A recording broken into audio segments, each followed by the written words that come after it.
आइए आज बात करते हैं साज़गार इंजीनियरिंग के बहुत ही शानदार मालियाती नताइज की। कंपनी ने जो आदात शुमार पेश किए हैं ना, वो वाकई देखने लायक हैं। तो चले सीधा मुद्दे पर आते हैं। तो सबसे बड़ा सवाल जो जहन में आता है वो ये है कि जब कोई कंपनी इतनी ज़बरदस्त कारकर्दगी दिखाए तो आखिर अपने हिस्सादारों यानी शेयर होल्डर्स को क्या देती है। और जवाब है पूरे 20 रुपए। जी हाँ, हर एक शेयर पर 20 रुपए, और ये ताज़ा तरीन इंटरिम डिविडेंड है। जाहिर है, ये इस समाही की जो शानदार परफॉर्मेंस रही है, ये उसी का नतीजा है। लेकिन रुकिए, कहानी यहाँ खत्म नहीं होती। अगर हम इसमें पहले से ऐलान किया हुआ मुनाफा भी जोड़ देना, तो इस पूरे पीरियड का कुल उबूरी मुनाफा बनता है पूरे 50 रुपए फी शेयर। अब ये सरमायाकारों के लिए वाकई एक बहुत बड़ी खुशखबरी है।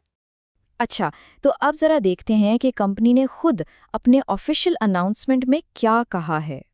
ये है वो असल नोट्स जो पाकिस्तान स्टॉक एक्सचेंज को भेजा गया है। इसमें बिल्कुल साफ साफ लिखा है कि 20 रुपए फी शेयर का अबूरी कैश डिविडेंड दिया जा रहा है, और ये पहले से दिए गए 30 रुपए के अलावा है। तो सब कुछ बिल्कुल वाज़ेह है। अब सवाल ये है कि आखिर कंपनी इतना बड़ा मुनाफा देने की पोजीशन में आई कैसे। तो जनाब, इसका जवाब छुपा है कंपनी की सेल्स में, जो कि बस धमाका खेज रही हैं। ये रकम देखें ज़रा, 76.8 अरब रुपए। और सुनिए, ये सिर्फ 9 महीनों की कमाई है, जो 31 मार्च 2026 को ख़त्म हुए। यकीन करना मुश्किल है ना?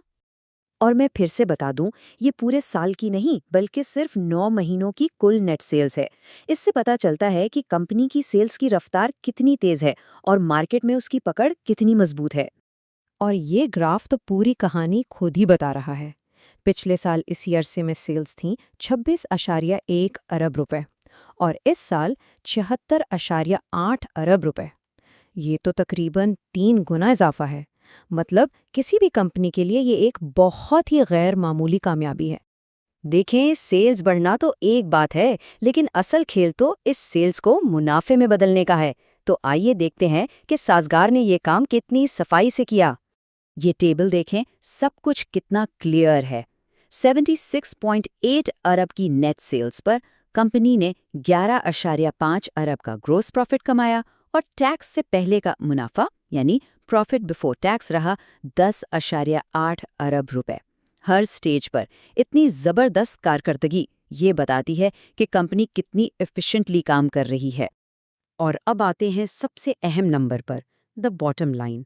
सारे खर्चे और टैक्स निकालने के बाद इन 9 महीनों का खालिस मुनाफा यानी प्रॉफिट आफ्टर टैक्स रहा 7.6 अरब रुपए।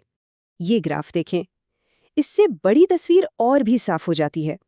पिछले साल मुनाफा था 3.2 अरब और इस साल 7.6 अरब, मतलब 2 गुना से भी ज्यादा का इजाफा। ये वाकई एक बहुत बड़ी छलांग है। तो चलिए अब जरा इन 9 महीनों की पूरी तस्वीर को एक साथ देखते हैं और समझते हैं कि ये तरक्की की कहानी कितनी सॉलिड रही है। यहाँ देखिए, पूरी कहानी का खुलासा है। नेट सेल्स 26.1 अरब से बढ़कर 76.8 अरब हो गई। ग्रॉस प्रॉफिट 4.5 अरब से 11.5 अरब और प्रॉफिट आफ्टर टैक्स 3.2 अरब से 7.6 अरब तक पहुंच गया। और सबसे अहम, अर्निंग्स पर शेयर यानी ईपीएस, वो भी दुगनी से ज्यादा हो गई। यही तो है जो शेयर होल्डर्स के लिए असल वैल्यू क्रिएट करती है। ईपीएस को ज़रा अलग से देखते हैं। ये सरमायाकारों के लिए एक बहुत ही अहम मेट्रिक है। पिछले साल ये 31.82 रुपए थी और इस साल ये 75.38 रुपए पर पहुंच गई है। इसका सीधा मतलब ये है कि कंपनी की फी शेयर मुनाफा कमाने की सलाहियत में ज़बरदस्त इजाफा हुआ है। तो इन सब शानदार नंबर्स का खुलासा क्या है? इस पूरी कहानी से हमें क्या समझना चाहिए? तो खुलासा ये है कि सेल्स में ज़बरदस्त इजाफे की वजह से रिकॉर्ड मुनाफा हुआ। हिस्सादारों को भी बड़े डिविडेंड्स की शक्ल में शानदार रिटर्न्स मिले। और ये कोई एक बार की बात नहीं, बल्कि पिछले 9 महीनों से कंपनी मुसलसल अच्छी कारकर्दगी दिखा रही है। ये वाकई एक्सपेंशन और प्रॉफिटेबिलिटी की एक ज़बरदस्त कहानी है। आखिर में एक बड़ा सवाल, जब पहले 3 क्वार्टर्स इतने ताकतवर रहे हैं, तो अब देखना ये है कि साल का आखिरी क्वार्टर साज़गार इंजीनियरिंग के लिए क्या लेकर आता है। क्या ये रफ्तार बरकरार रहेगी